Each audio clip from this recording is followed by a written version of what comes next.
ഗസയിലെ ഏറ്റവും പ്രായം കുറഞ്ഞ മാധ്യമപ്രവർത്തകയും ഒരു പ്രാദേശിക ചാരിറ്റി ഗ്രൂപ്പിലെ വോളണ്ടിയറുമായിരുന്നു യക്കീൻ ഹമ്മാദ്. ഭയം നിഴലിച്ച സ്ഥലങ്ങളിൽ പോലും ആ കൊച്ചു പെൺകുട്ടി സധൈര്യം ഓടിയെത്തി.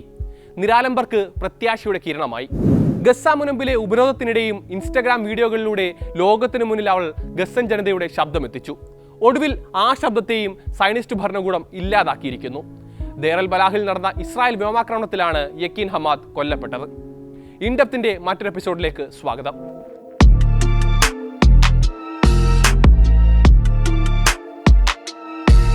നിരന്തരമായ ഇസ്രായേലി ബോംബാക്രമണത്തിന് കീഴിലെ ദൈനംദിന പോരാട്ടങ്ങളായിരുന്നു കുഞ്ഞ് യക്കീന്റെ സോഷ്യൽ മീഡിയയിലൂടെ ആഗോള ജനത കണ്ടത്. ഇസ്രായേൽ വംശഹത്യയിൽ തകർന്നു പോകില്ല എന്ന് ലോകത്തോട് വിളിച്ചു പറഞ്ഞ പെൺകുട്ടിയായിരുന്നു യക്കീൻ. ഉപരോധം, ബോംബാക്രമണം തുടങ്ങി കൊടും ക്രൂരതകൾക്കിടയിൽ വളർന്നിട്ടും അവൾ നിശബ്ദയാക്കാൻ തയ്യാറായിരുന്നില്ല. ഇസ്രായേലിന്റെ ക്രൂരതകളെ ലോകത്തോട് വിളിച്ചു പറഞ്ഞുകൊണ്ടേയിരുന്നു ആ പെൺകുട്ടി. ഗസക്കാരുടെ ചെറുത്തുനിൽപ്പിന്റെ അടയാളമായി ഒരു ചെറു പുഞ്ചിരിയോടെ ഇൻസ്റ്റഗ്രാം റീലുകളിൽ നിറഞ്ഞു നിന്നിരുന്ന ആ പെൺകുട്ടി ഇന്ന് ഗസയിൽ ഇസ്രായേൽ കൊന്നൊടുക്കിയവരുടെ പട്ടികയിലെ മറ്റൊരു പേരായി മാറിയിരിക്കുന്നു. മാറ്റാൻ ഇസ്രായേൽ ശ്രമിച്ചുവെന്ന് വേണം പറയാൻ. എന്നാൽ യക്കീന്റെ കൊലപാതകത്തെ ലോകം കാണുന്നത് ധീരയായ പെൺകുട്ടിയെ ഭയന്ന സയനിസ്റ്റ് ഭരണകൂടത്തിന്റെ ഭീരുത്വ പ്രവൃത്തിയായിട്ടാണ്. ഇസ്രായേൽ ഈ മേഖലയിൽ ലക്ഷ്യം വെച്ച കെട്ടിടങ്ങളിലൊന്ന് ഷ്രൈത്തേഹ് കുടുംബത്തിൻ്റെതായിരുന്നു. വിവരിക്കാനാകാത്ത വേദനയാണെന്നാണ് അടിയന്തര രക്ഷാപ്രവർത്തകർ പിന്നീട് ആ ദുരന്തത്തെ വിശേഷിപ്പിച്ചത്. യക്കീൻ പലപ്പോഴും തന്റെ മൂത്ത സഹോദരനും മാനുഷിക പ്രവർത്തകനുമായ മുഹമ്മദ് ഹമ്മദിനൊപ്പം സഹായ ദൗത്യങ്ങളിൽ പങ്കെടുത്തിരുന്നു. വീടും കുടുംബവും നഷ്ടപ്പെട്ട കുടുംബങ്ങൾക്ക് ഭക്ഷണവും വസ്ത്രവും കളിപ്പാട്ടങ്ങളും എത്തിച്ചു. അതിന്റെ വീഡിയോകളെല്ലാം യക്കീന്റെ സോഷ്യൽ മീഡിയകളിൽ ഇപ്പോഴും കാണാനാകും.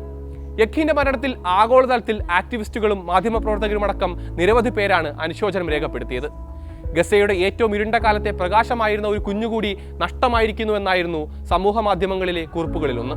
സാധാരണ കുട്ടികളെ പോലെ സന്തോഷം മാത്രമറിഞ്ഞ് കളിച്ച് ചിരിച്ച് സ്കൂളുകളിൽ പോകേണ്ട സമയമായിരുന്നു യക്കീനും. ഉപരോധത്തിനിടയിൽ ജനിച്ചു, ബോംബാക്രമണങ്ങൾക്കിടയിൽ വളർന്നു. കൺമുന്നിൽ നടക്കുന്ന അനീതികളെയും കൂട്ടക്കൊലകളുടെയും ആഘാതം പക്ഷേ മൗനം പാലിക്കാൻ അവളെ അനുവദിച്ചില്ല. അതിനെതിരെ പ്രവർത്തിക്കാൻ തീരുമാനിച്ചു.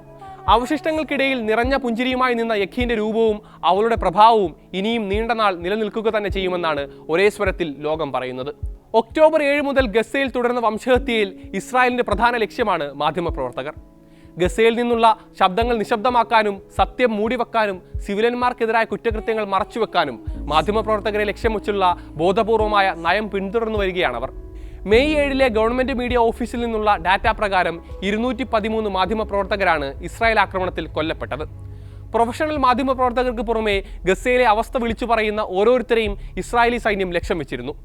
അതിപ്പോഴും തുടരുന്നു എന്നതിന്റെ അവസാനത്തെ ഉദാഹരണമാവുകയാണ് യക്കീൻ.